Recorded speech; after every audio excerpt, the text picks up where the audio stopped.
أعوذ بالله من الشيطان الرجيم. بسم الله الرحمن الرحيم. إن الحمد لله نحمده ونستعينه ونستغفره ونعوذ بالله من شرور أنفسنا ومن سيئات أعمالنا.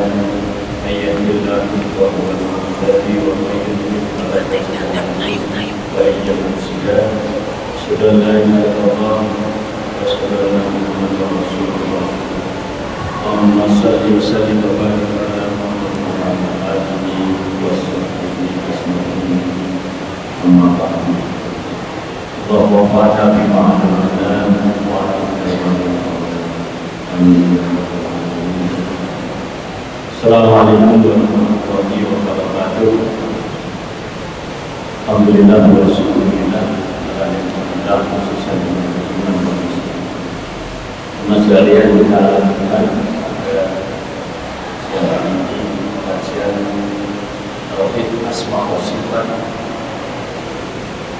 Siang ini kita akan mengkaji Allah disebut dengan nama Ar-Rafiq. Ar-Rafiq itu dimana yang maha lembut, yang maha lembut itu juga di dalamnya dimana yang mudah atau memudahkan, yang berhati-hati, yang tidak tergesa-gesa dalam setiap urusan.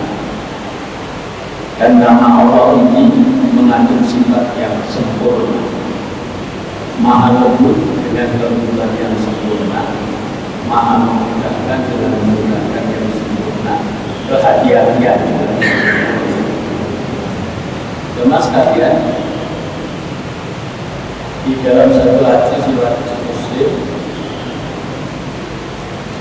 hadis ini dari Amr binti Abdurrahman Rasulullah menyatakan an Aisyah itu inna Allah ya Aisyah, jadi Rasulullah mengatakan ya Aisyah inna Allah rafiqun yuhibbur rifqa wa yu'ti ala rifqi ma la yu'ti ala qulbi wa ma la yu'ti ala masifah siwa. Wahai Aisyah, sesungguhnya Allah itu maha lembut, lagi maha mencintai kelembutan. Dia memberikan kepada kelembutan apa yang tidak dia berikan kepada kekerasan, juga apa yang tidak dia berikan kepada selain. Nah, hadis ini dari satu riwayat, jadi suatu saat Rasul itu didatangi oleh orang-orang Yahudi.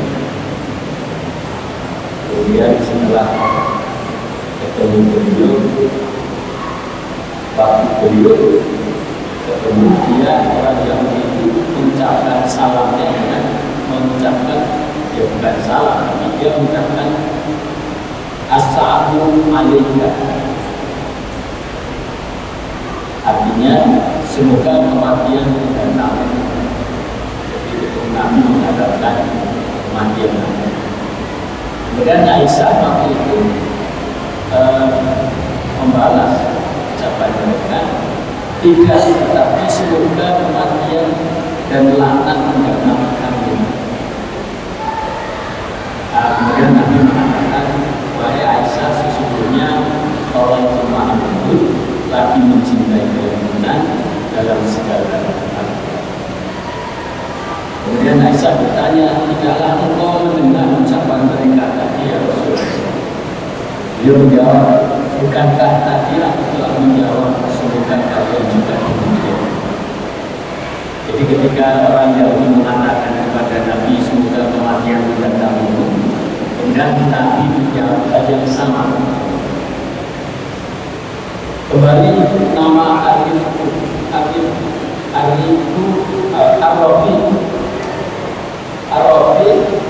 dari kata rofa, yaitu terbunuh, yang tidak terbunuh. Jadi Ar-Rafiq itu makhluk itu bermakna yang tidak terbunuh atau tidak tergesa-gesa, yang dia berhati-hati dan dia mudah untuk memudahkan. Kemudian Allah yang maha lembut itu meliputi dia lembut di dalam kodok-kodok yang dia kenalkan terhadap alam dan seisinya ini. Kemudian juga lembut di dalam perintah-perintahnya, dalam larangannya, di dalam hukumannya, aturan-aturannya. Kemudian jamaah sekalian, Ibnu Taimiyah dalam konteks ini menyatakan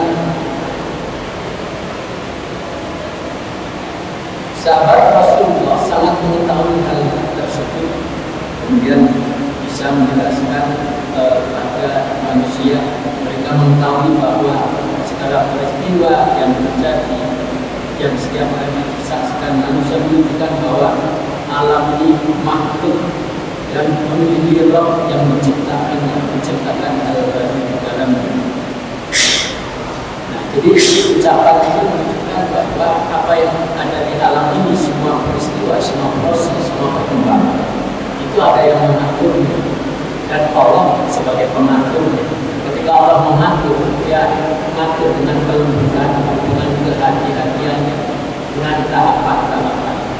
Dia atur dengan tidak tergesa-gesa. Jadi makna ini Ar-Rafiq itu juga dimakna bahwa dia lembut hati-hati, tidak tergesa-gesa itu menciptakan sesuatu dengan tahapan-tahapan.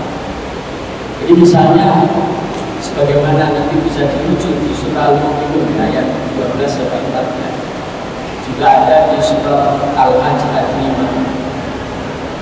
Ketika Allah SWT menciptakan manusia, jadi diawali dengan manusia pertama itu dengan saripati anak, kemudian anak keturunannya, anak keturunan Adam, dimulai dengan perempuan, ada sperma perempuan, dan setelah perempuan alam kekebalan darah, kemudian menjadi untuk kekebalan darah. Setelah itu diberi hidup oleh Allah, hidup itu tulang. Tasawna hidup alam, lalu tulang-tulang itu dibungkus dengan daging. Dan wa'amsa mahal-mahal, Allah menciptakan untuk kejadian yang berbeda. Artinya kalau bagi manusia sudah 8-9 bulan di rahim, itu sudah membentuk manusia kecil, dan itu beda dengan perempuan, beda dengan alam, beda dengan yang sudah siap lahir sebagai manusia. Jadi Allah menciptakan tahapan-tahapan ini sampai selama sekitar 8-9 bulan di rahim wanita. Itu menunjukkan sifat kelembutannya Allah. Allah tidak tergesa-gesa. Allah melakukan tahapan-tahapan dalam menciptakan sesuatu. Nah, tahapan-tahapan itu ada yang tahapan dalam hitungan menit, atau mungkin bahkan yang cepat detik, bahkan ada hitungannya hari, pekan, atau bulan. Jadi kalau manusia itu hitungannya bulan, 8 bulan, 9 bulan. Kalau mungkin binatang mungkin beberapa bulan. Misalnya ayam ketika telur mengeram itu 3 pekan, 21 hari. Jadi itu tahapan-tahapan mulai awal, mulai Allah ciptakan. Kemudian jadilah apa yang dikehendaki Allah. Tanaman juga demikian. Jadi misalnya kita menanam padi, gabah, biji padi itu ditanamkan, kemudian 3-4 bulan itu baru panen. Itu tahapannya 3-4 bulan.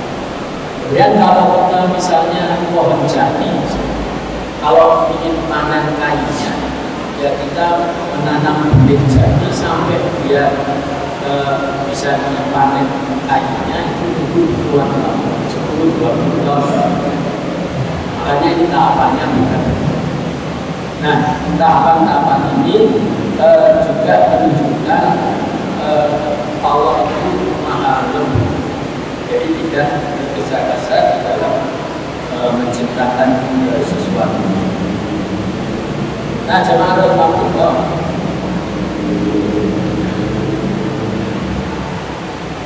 apa yang bisa kita ambil ya, pelajaran dari nama Allah itu sebagai Ar-Rafiq, mengingatkan pada rekor muslim yang lalu Al-Quran video dua rekor Allah berdiri menjadi Masya Allah. Jadi kalau kita cerita dengan nama ini pas sebagai cahaya kelembutan kalau ini Al-Quran, cahaya-cahaya kelembutan. Semoga Allah menerima terakhir sama sekalian di dalam beberapa hadis Nabi menyatakan, dari hadis ini kita nanti bisa ambil hikmah. Misalnya di riwayat Imam Muslim, Nabi menyatakan inna ridha la yakunu fi syai'in illa jana wa la yunza min syai'in illa sya'na. Sesungguhnya kelembutan tidak ada pada sesuatu melainkan ia akan menghiasinya, membuatnya tinggi, dan tidaklah kelembutan tersebut mencakup dari sesuatu melainkan ia akan memperbaiki. Jadi intinya sifat kelembutan itu kalau ada pada diri seseorang, maka orang itu akan menjadi indah, menjadi baik. Kelembutan di dalam dia bicara, di dalam bersikap, di dalam melakukan aktivitas. Jadi termasuk tadi yang kita sampaikan, tidak tergesa-gesa, dia tenang, dia teliti. Itu masuk maknanya. Satu hadis tadi masih riwayat Imam Muslim. Mayyuhramul rizqa yuhramul khair. Siapa saja yang terhalang dari memiliki sifat lemah itu, ia akan terhalang dari mendapat kebaikan. Jadi kalau seseorang itu terhalang, maksudnya tidak mempunyai sifat lemah itu di dalam bicaranya, dalam sikapnya, dalam tindakannya. Jadi tidak bisa juga sesuatu, tenang, pelan, tahapannya mantap. Nah, kalau tidak ada lemah tadi itu, Nabi sebutkan, dia akan mendapat terhalang dari kebaikan. Yuhramul khair. Yuhramul khair itu diharamkan atau haram kebaikan, artinya menjadi tidak baik. Maka hikmah yang bisa kita ambil yang tadi, berusaha menjadi orang yang punya sifat bermakmur di dalam kita bicara, dalam kita bersikap, maupun di dalam semoga Allah SWT menunjukkan sifat ini, menjadikan sebagian kecil nama dan sifatnya untuk kita bisa pakai untuk kebaikan kita di dalam. Terima kasih. Subhanallahumma wa bihamdika, asyhadu an la ilaha illa anta, astaghfiruka wa atubu ilaik. Assalamualaikum warahmatullahi wabarakatuh.